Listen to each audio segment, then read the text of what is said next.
سحر، جادو سے سلامتی، تو یہ ساری سلامتیں انسان کیسے حاصل کر سکتا ہے، اس کے بارے میں آج بات کریں گے انشاءاللہ۔ تو پہلے ایک واقعہ لکھتے ہیں کہ ایک باز ایک پرندے کا شکار کرنے کے لیے جا رہا تھا، ایک چھوٹا سا پرندہ، اور وہ پرندہ ایک شاخ پر بیٹھ گیا، چھپ گیا، وہاں پر کم جگہ تھی تو چھپ گیا، اور باز بھی اوپر کی شاخ پر بیٹھ کر اس کا انتظار کر رہا ہے، کب یہ یہاں سے نکلے، اس بل سے نکلے اور میں اس کو پکڑ لوں۔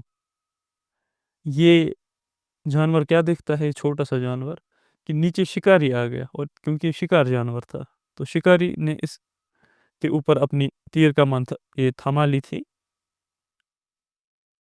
اور وہ وہاں سے بھی مرنے والا تھا، یہاں سے بھی مرنے والا تھا، یعنی کہ اوپر باز تھا، نیچے شکاری تھا۔ لکھا گیا ہے کہ اس نے السلام کو پکارا، یا اللہ مجھے سلامتی عطا کرے، کا چینٹی نکلی، اس پیڑ کے جڑ سے چینٹی نکلی،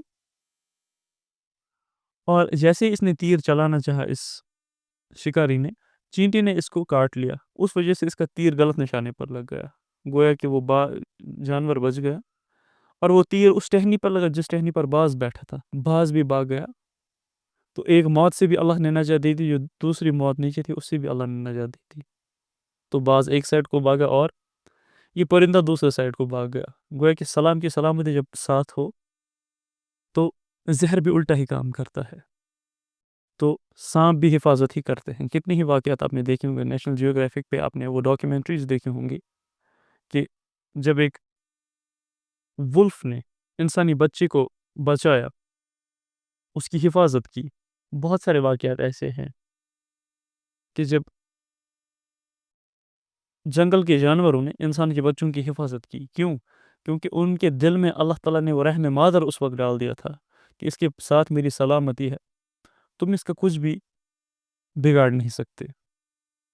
اسی طرح سے ایک بہت ہی خوبصورت واقعہ لکھا کہ ایک بار ایک لومڑی کسی سفر پر جانے والی تھی، اور جنگل کا بادشاہ شیر ہوتا ہے، تو لومڑی نے اپنا بچہ شیر کے حوالے کر دیا، کہا اے ہمارے راجا، آپ تو ہمارے راجا، ہم بھی آپ کو اپنا کنگ مانتے ہیں، لیکن آپ پر بھی کچھ ذمہ داریاں ہیں عوام کی۔ کہا ہاں مجھ پر ہیں، بتاؤ میں تمہارے لیے کیا کر سکتا ہوں۔ کہا کچھ نہیں، مجھے ایک سفر پر جانا ہے، تو میرے بچہ میں اس کو آپ کے حوالے کر رہی ہوں تاکہ اس کو کوئی بھی نقصان نہ پہنچا سکے، کیونکہ میں اس کو کنگ کے حوالے کر رہی ہوں، آپ کے ہوتے ہوئے کوئی بھی جانور اس کا بال بھی بیکا نہیں کر سکتا۔ حالانکہ اس کو نہیں پتا تھا کہ یہ صرف جنگل کا بادشاہ ہے اور اس کے اوپر بھی مخلوقات ہیں، لیکن چونکہ اس نے اپنی سوچ کی بنا پر کہا کہ آپ جنگل کے بادشاہ ہیں اور میں اس کو آپ کی سپرد کر رہی ہوں، اور پھر میں آرام سے اپنے سفر پر جاؤں گی، تو شیر نے کہا ٹھیک ہے، کوئی مسئلہ نہیں، تم جاؤ، اس کی میں خود حفاظت کروں گا۔ تو وہ لومڑی چلی گئی۔ اب اس شیر نے اس لومڑی کے بچے کو اپنے کندھوں پر بٹھا لیا اور چل رہا ہے کہ ہر کوئی دیکھ لے کہ میں اس کی حفاظت کر رہا ہوں، تو کوئی اس کی طرف آنکھ اٹھا کر نہ دیکھے، اس کو شکار نہ کرے۔ اوپر سے باز آ رہا تھا، اور باز بہت بڑا باز تھا، تو اس نے اپنا شکار دیکھا اس شیر کے کاندھوں پر، وہ چھوٹا سا بچہ، اور جبڑی مار کر چلا گیا۔ جب وہ لومڑی واپس آ گئی، کہا میرا بچہ کہاں ہے؟ کہا میں نے تو وعدہ کیا تھا کہ جنگل کے جانوروں سے اس کی حفاظت کروں گا، لیکن اوپر کی بلاؤں سے، ناگہانی بلاؤں سے میں کیسے بچا سکتا تھا؟ گویا کہ جب ہم سلامتی چاہیں انسانوں سے کہ یہ انسان اس کا اگر مجھے سپورٹ ہو بیک پہ، تو میں صحیح سالم ہوں، سلامت ہوں، پھر میرا کوئی کچھ نہیں بگاڑ سکتا۔ لیکن ہمیں کیا پتہ کہ فیکٹرز کتنے زیادہ ہیں، کس آسمانی بلا نے ہم پر آ کر ٹوٹ پڑنا ہے۔ اسی لیے السلام صرف اللہ تعالیٰ کی صفت ہے، اس کو لوگوں میں تلاش نہ کریں۔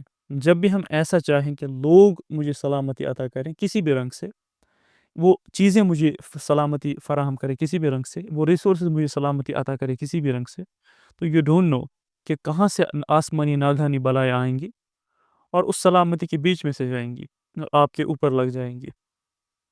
تو وہ سمجھ آیا کہ سلامتی صرف اللہ تعالیٰ سے مانگنی ہے۔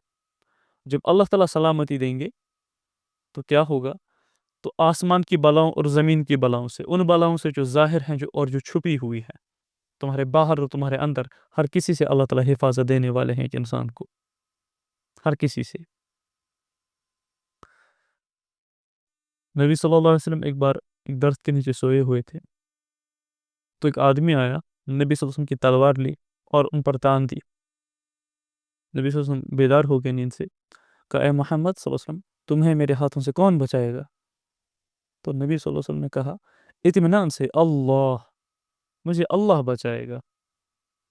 اس کے دل پر ایسا روب طاری ہوا، اس کے ہاتھ سے تلوار گر گئی۔ تو روب کس نے طاری کر دیا؟ اللہ نے۔ اور نبی صلی اللہ علیہ وسلم نے تلوار اٹھائی، اس پر تان دی، کہا اب تمہیں میرے ہاتھوں سے کون بچائے گا؟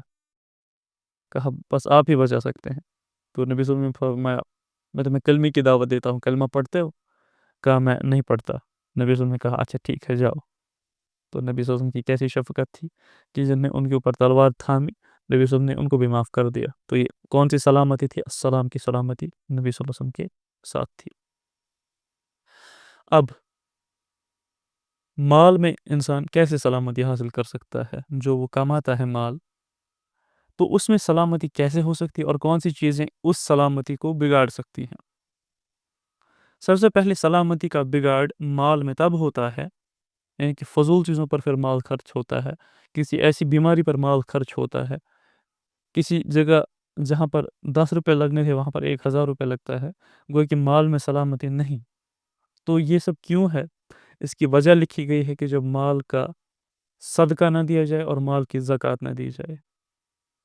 مال کی زکوٰۃ مال کو صاف کرتی ہے، اسے تمام بلاؤں کو ختم کرتی ہے، اور جتنا نماز کا پڑھنا ضروری ہے اتنا فرض زکوٰۃ کا دینا بھی ہے۔ اقیموا الصلاۃ وآتوا الزکوٰۃ، جہاں پر بھی نماز کا لفظ آیا ہے قرآن میں زکوٰۃ کا لفظ ساتھ آیا ہے، اقیموا الصلاۃ وآتوا الزکوٰۃ، گویا کہ جتنا نماز ضروری ہے اتنا ہی زکوٰۃ بھی ضروری ہے۔ لیکن اگر ہم دیکھیں تو زکوٰۃ کا کنسیپٹ ہمارے گھروں میں ہے ہی نہیں، زکوٰۃ کا کنسیپٹ ہی نہیں ہے ہمارے گھروں میں۔ 40,000 سے زیادہ جب پیسے جمع ہو جائیں اور 40,000 سے زیادہ ہی وہ اماؤنٹ ایک سال کے لیے رہے تو اس پر زکوٰۃ لازم ہے 2.5%، اور ہمارے گھروں میں لاکھوں پڑے رہتے ہیں اور اس کی کوئی زکوٰۃ نہیں۔ اور رمضان میں کبھی صدقہ جب ہم دے دیتے ہیں تو ہم اپنے آپ کو اتنے بڑے اولیاء سمجھتے ہیں کہ ہم نے پتہ نہیں کون سا بڑا کام کر دیا۔ بٹ زکوٰۃ ایک الگ چیز ہے اور صدقہ ایک الگ چیز ہے۔ یہ ایسا ہی ہے جیسے میں نے آپ سے کچھ قرضہ لیا ہوا ہے اور میں قرضہ واپس نہیں کر رہا، لیکن عید کے دن آپ کو گوشت بھیج رہا ہوں، تو آپ کہیں گے مجھے کیا کرنا ہے اس گوشت کو، مجھے اپنا قرضہ واپس دے دو۔ تو ویسا ہی ہم صدقہ دے رہے ہیں لیکن جو ہمارا قرض ہے زکوٰۃ وہ ہم دے ہی نہیں رہے۔ ایسی ہی بات ہے یہ، پہلے اپنی زکوٰۃ ادا کیجیے آپ، اس کے بعد صدقہ بھی دیجیے۔ ہم صدقے سے کام چلا لیتے ہیں کہ میں نے 500 1000 روپے رمضان میں کسی کو دے دی تھی، بہت بڑا احسان میں نے کیا خود پر اور اللہ پر، نعوذ باللہ۔ لیکن ہم پر فرض ہے وہ قرض ہے، وہ پہلے زکوٰۃ ہے، تو زکوٰۃ کو ادا کیجیے۔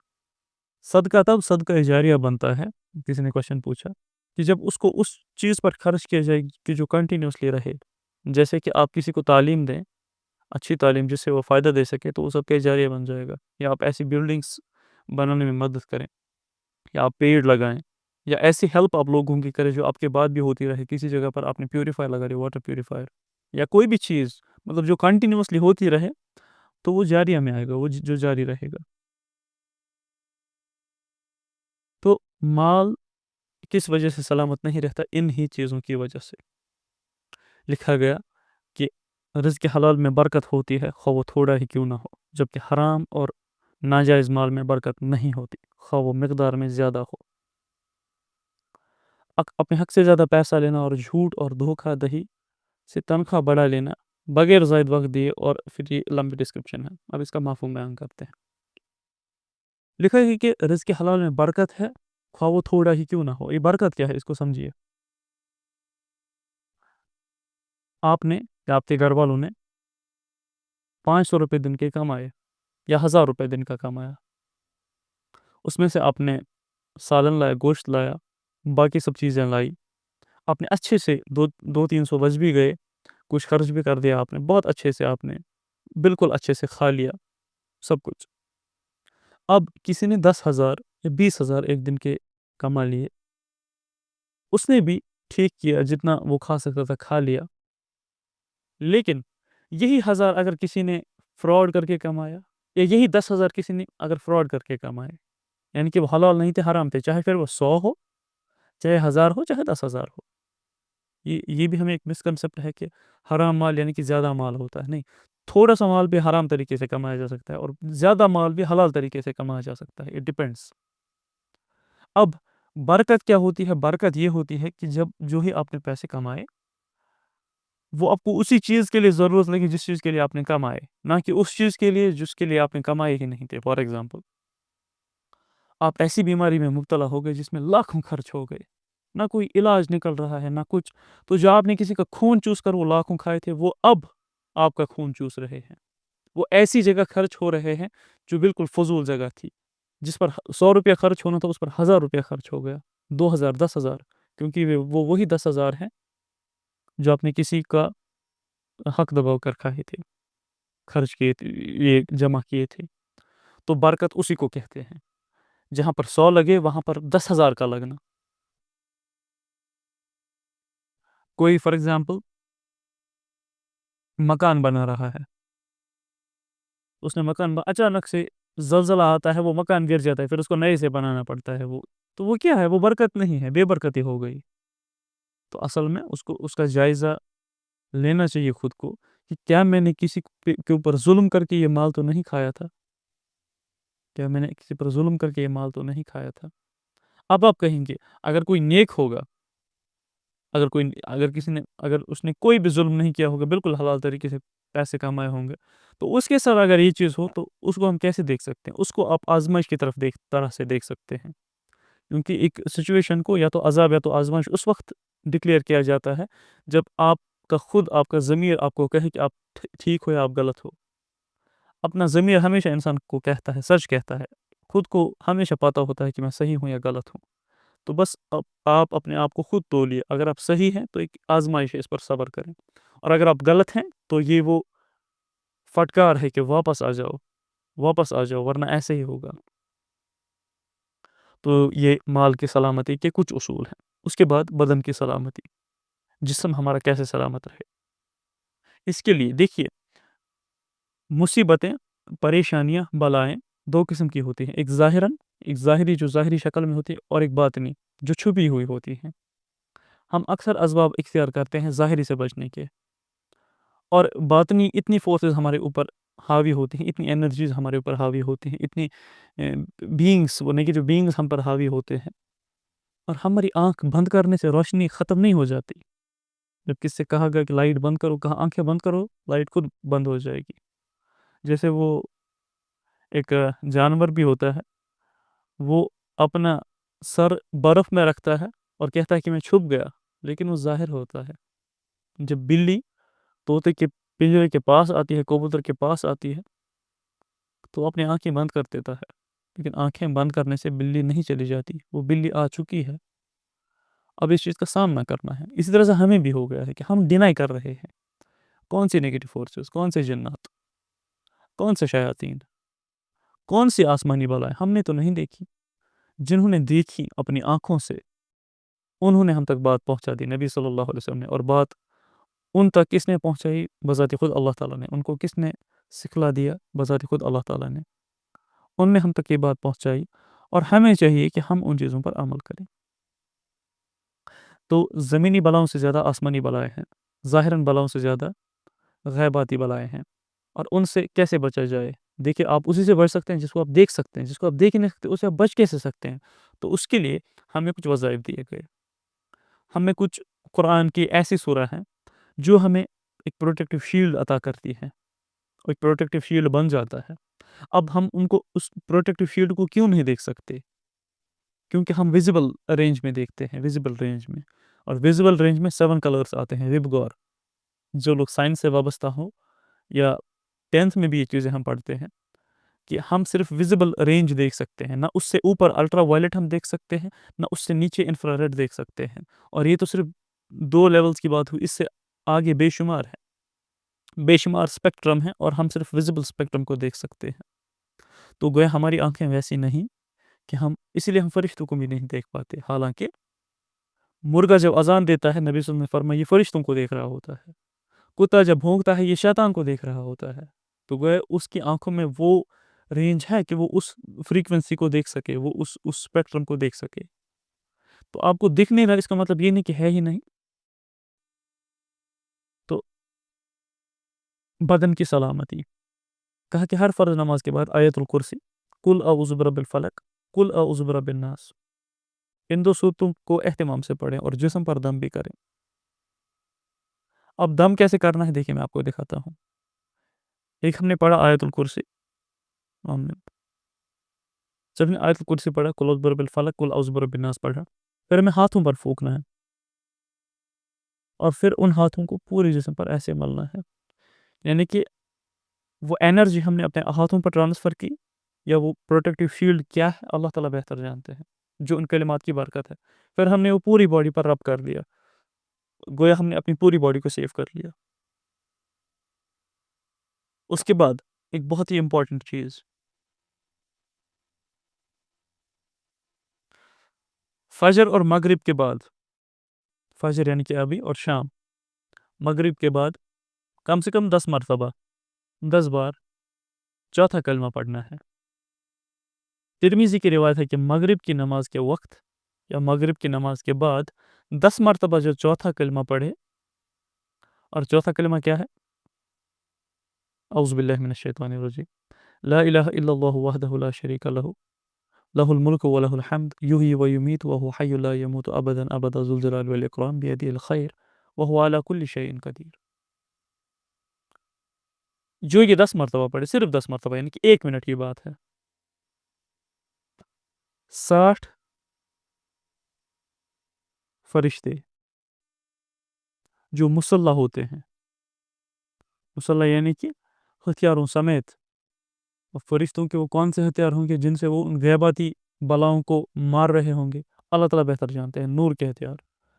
60 فرشتے ایسے کہ جو بالکل اپنے ہتھیاروں کے سمیت ہماری حفاظت کے لیے لگ جاتے ہیں.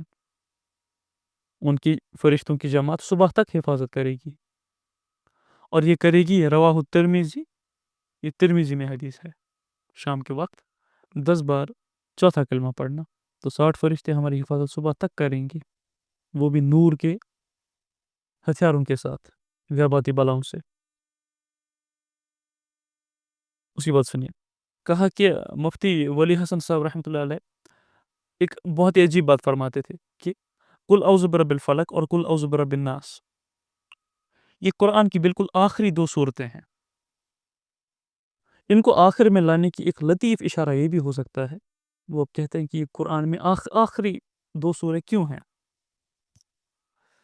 کیونکہ ان 2 صورتوں کی مسلمانوں کو آخر زمانے یعنی کہ قرب قیامت کے دور میں, چونکہ وہ زیادہ فتنوں کا دور ہوگا, زیادہ ضرورت پڑے گی. لہٰذا ہم سب کو چاہیے کہ اس زمانے میں خصوصاً ان 2 صورتوں کو کثرت سے پڑھنے کا معمول بنا لیں. ہم ابھی قرب قیامت کے دور میں جی رہے ہیں, یعنی کہ جو آخری زمانہ ہے, اس کی ساری انڈیکیشنز پوری ہو چکی ہیں. ہم ابھی آخری دور میں جی رہے ہیں, قرب قیامت کے دور میں, پر فتن کے دور میں. اتنا بڑا فتنہ دنیا میں کبھی آیا ہی نہیں تھا جس فتنے میں ہم آج ہیں. اتنی کرپشن کبھی لوگوں میں ہوئی ہی نہیں تھی جتنی کرپشن آج ہے, کیونکہ ایک قوم میں ایک کرپشن ہوتی تھی.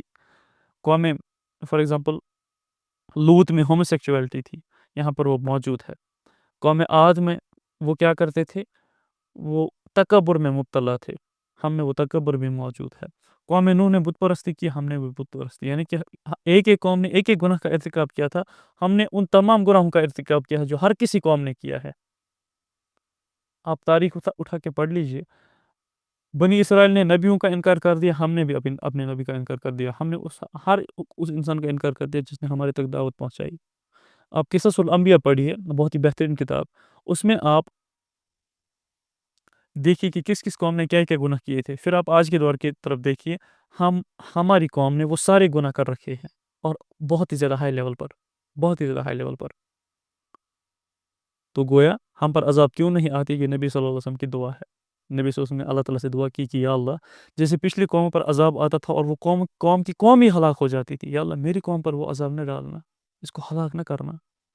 تو وہ دعا قبول ہو گئی، ورنہ ہم کب کے بندر اور خنزیر بن چکے ہوتے۔ تو یہ نبی صلی اللہ علیہ وسلم کی دعا ہے کہ یا اللہ اس میری امت کو وہ عذاب نہ دینا کہ پوری قوم ہی ہلاک ہو جائے، تو اسی لیے ہم ہلاک نہیں ہو گئے، ورنہ ہم کب کے صاف ہو چکے ہوتے۔ تو نبی صلی اللہ علیہ وسلم کی دعا ہے، تو ہم پرفتن کے دور میں ہیں، تو کہا کہ یہ چیزیں پڑھیں، اور قل اعوذ برب الفلق قل اعوذ برب الناس، یہ جادو کے توڑ کے لیے بھی بہت ہی مفید ہے، انشاءاللہ آگے بات کریں گے اس پہ۔ اب اولاد کی سلامتی، اولاد انسان کو اکثر جو اولاد وہ بیمار رہتے ہیں یا باقی کچھ رہتے ہیں، تو کہا گیا کہ صدقہ دیا کرو اولاد کے نام پر، اس سے بیماریاں ٹل جاتی ہیں۔ صدقہ برائی کو ایسے روکتا ہے، بلاؤں کو ایسے روکتا ہے، حدیث میں آتا ہے کہ آسمان سے بلائیں اتر رہی ہوتی ہیں، جب آپ صدقہ دیتے ہیں تو وہ ان کو واپس بھیجتی ہیں، صدقہ ان کو لٹرلی ان بلاؤں کو واپس دھکا دیتی ہیں، جو بھی آسمان سے بلائیں نازل ہو رہی ہوتی ہیں اس انسان کے اوپر صدقہ دینے سے لٹرلی وہ بلائیں ٹل جاتی ہیں۔ تو صدقہ دیا کریں۔ اس کے بعد بچوں پر، خود پر، اپنے چھوٹے بھائی بہنوں پر یا کسی پر بھی نظر بد سے بچنے کا دم کیا کریں؟ کون سا دم کریں؟ نظر بد ایک بہت ہی خطرناک چیز ہے۔ نبی صلی اللہ علیہ وسلم نے فرمایا کہ اگر انسان کی تقدیر پر کوئی چیز غالب آ جاتی تو وہ نظر بد ہے، وہ نظر بد ہے۔ تو نظر بد سے کیسے اپنے بچوں کو بچائیں؟ حضرت ابراہیم علیہ السلام ایک دعا کرتے تھے اپنے بچوں کے لیے، اپنے بچوں کے سر پر ہاتھ رکھتے تھے اور وہ دعا پڑھتے تھے اور پھر ان کو پر دم کرتے تھے۔ نبی صلی اللہ علیہ وسلم حضرت حسن و حسین رضی اللہ تعالیٰ عنہم پر وہی دعا پڑھتے تھے اور ان پر دم کرتے تھے۔ اور فرمایا گیا، حضرت ابن عباس رضی اللہ تعالیٰ عنہ فرماتے ہیں نبی صلی اللہ علیہ وسلم حضرت حسن و حضرت حسین کے لیے ہر شر سے بچاؤ کی اللہ تعالیٰ سے پناہ طلب کیا کرتے تھے۔ اسی طرح حضرت ابراہیم علیہ السلام اپنے دونوں بیٹوں کے لیے بھی انہی کلمات کے ذریعے پناہ طلب کیا کرتے تھے۔ تو وہ کلمات کون سے ہیں؟ بہت ہی آسان۔ اعوذ بکلمات اللہ التامہ من کل شیطان وہامہ ومن کل عین لامہ۔ ترجمہ، میں اللہ تعالیٰ کی کامل کلمات کی پناہ چاہتا ہوں، ہر شیطان سے، ہر زہریلی چیز سے، ہر ملامت کرنے والی آنکھ کے شر سے یا ہر حسد کرنے والی آنکھ کے شر سے۔ یہ دعا پڑھ کر خود پر بھی دم کریں صبح شام، اپنے بچوں پر بھی، تاکہ وہ نظر بد سے بچیں۔ آپ دیکھیں اکثر جو خوبصورت چھوٹے چھوٹے بچے ہوتے ہیں وہ اکثر بیمار رہتے ہیں، کچھ کھاتے ہی نہیں، اور ہر وقت ان کی کوئی نہ کوئی پرابلم چلتی رہتی ہے۔ کیوں؟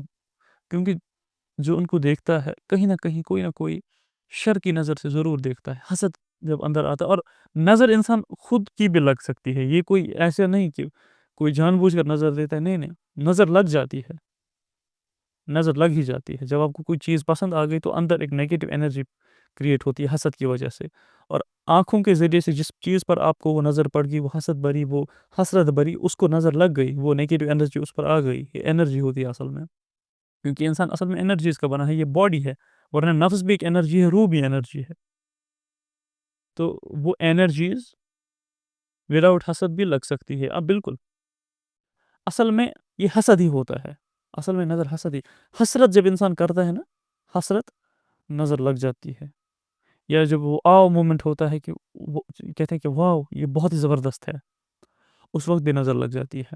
اسی لیے کہا گیا کہ جب بھی تم کوئی اچھی چیز کو دیکھو تو ماشاء اللہ پڑھو، تبارک اللہ پڑھو، اس سے اللہ تعالیٰ کے نام کے برکت سے وہ پوری انرجی ویسٹ ہو جائے گی، پھر تمہاری نظر کسی کو نہیں لگے گی۔ اس لیے لکھا گیا، آپ دیکھیں گے اکثر مکانوں پر کیوں لکھا ہوتا ہے ماشاء اللہ، کیونکہ جب بھی اس انسان مکان کی طرف، کسی بڑے مکان کی طرف دیکھے تو اس کی زبان سے خود نکل جائے ماشاء اللہ، یعنی کہ پھر جو اس کی نیگیٹو انرجی ہوگی وہ خود ہی کٹ ہو جائے گی، وہ خود ہی مائنس ہو جائے گی۔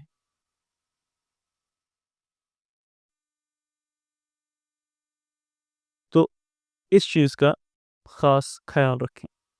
اب جیسا ہم نے کہا کہ غیباتی چیزوں سے انسان کیسے بچے، اس غیباتی چیز میں سب سے بڑی چیز، سب سے خطرناک چیز وہ ہے سحر، جادو اور یہی نظر بد۔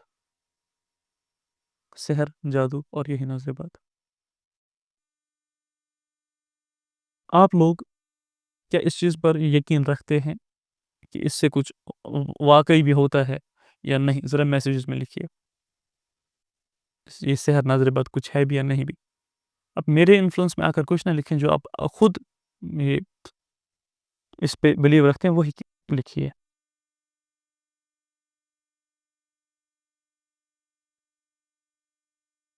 اوکے، تو موسٹ آف یو سے یس، کیونکہ اکثر آج کل کے دور میں سحر جادو نظر بد بالکل. اوکے اوکے، سو کچھ کا کہنا ہے ہاں، کچھ کا کہنا ہے نا. ہم تک جو بھی بات پہنچی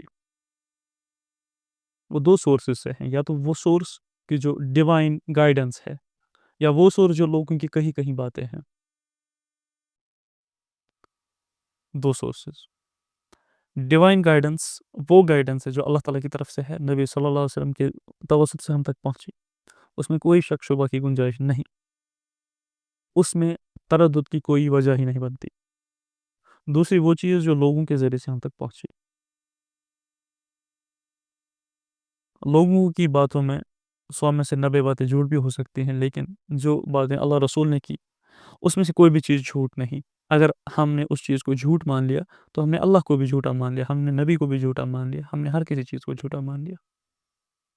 تو گویا یہ باتیں ہم تک نبی صلی اللہ علیہ وسلم نے پہنچائی، اللہ تعالیٰ نے نبی صلی اللہ علیہ وسلم پر وحی کی، یعنی کہ ہمارے کریٹر نے ہم تک یہ باتیں پہنچائی. اب ہم اس چیز کو ماننے سے انکار کرتے ہیں دو وجوہات سے. پہلی وجہ، ہم نے قرآن حدیث کا مطالعہ نہیں کیا ہوتا. دوسری وجہ، ہم نے کبھی ایسی کوئی چیز ایکسپیرینس نہیں کی ہوتی. بہت خوب. تو یہی دو وجہ ہیں نہ ماننے کا. کوئی بھی چیز نہ ماننے کا یہی وجہ ہو سکتی ہے کہ میں نے کبھی یہ چیز دیکھی نہیں، میں نے کبھی یہ چیز سنی نہیں، پڑھی نہیں. تو انشاءاللہ آج ہم اس بارے میں پڑھیں گے. اور دیکھنا، اب ہوا دیکھنا. ہم نے پہلے بھی کہا ہم ان چیزوں کو ویزیبل آنکھوں سے نہیں دیکھ سکتے، ہم ان چیزوں کو ہاں فیل کر سکتے ہیں. فیل ہم ضرور کر سکتے ہیں ان چیزوں کو، اور جس کو اللہ چاہے اس کو دکھا بھی دے. اب آج کل کے دور میں جو سب سے بڑا فتنہ ہوگا، دجال کے وقت جو سب سے بڑا فتنہ ہوگا، سب سے بڑا فتنہ، what do you mean by superstition? بائندہ آپ میسیج میں لکھیے. دجال کے دور میں جو سب سے بڑا فتنہ ہوگا وہ سحر اور جادو ہوگا. اگر آپ دجال پر آپ نے اسٹڈی کی ہوگی، سحر جادو سب سے بڑا فتنہ ہوگا اس دور کا. اور آج کے دور میں سحر جادو سب سے بڑا فتنہ چل رہا ہے، سب سے بڑا فتنہ. ابھی سحر جادو ہوتا کیا ہے؟ یہ شیطانوں سے، شیطان یعنی کہ وہ جنات جو صحیح نہیں ہوتے، جیسے انسانوں میں ہوتے ہیں اچھے اور برے، اسی طرح سے جنات میں ہوتے ہیں اچھے اور برے. برے جنوں سے کنٹیکٹ کرنا، پھر ان سے مدد طلب کرنا کہ فلانی انسان کو یہ تکلیف پہنچاؤ. یہی ہے کنکلوڈ، ہم اگر کہیں سحر اصل میں یہی ہے، جنات سے مدد مانگنا، پھر اس کے ذریعے سے دوسروں کو تکلیف پہنچانا. اب اس کے ثبوت ہر کسی نبی نے دیا. موسیٰ علیہ السلام، آپ نے موسیٰ علیہ السلام کے بارے میں پڑھا ہوگا. موسیٰ علیہ السلام کا جو معجزہ تھا وہ کیا تھا؟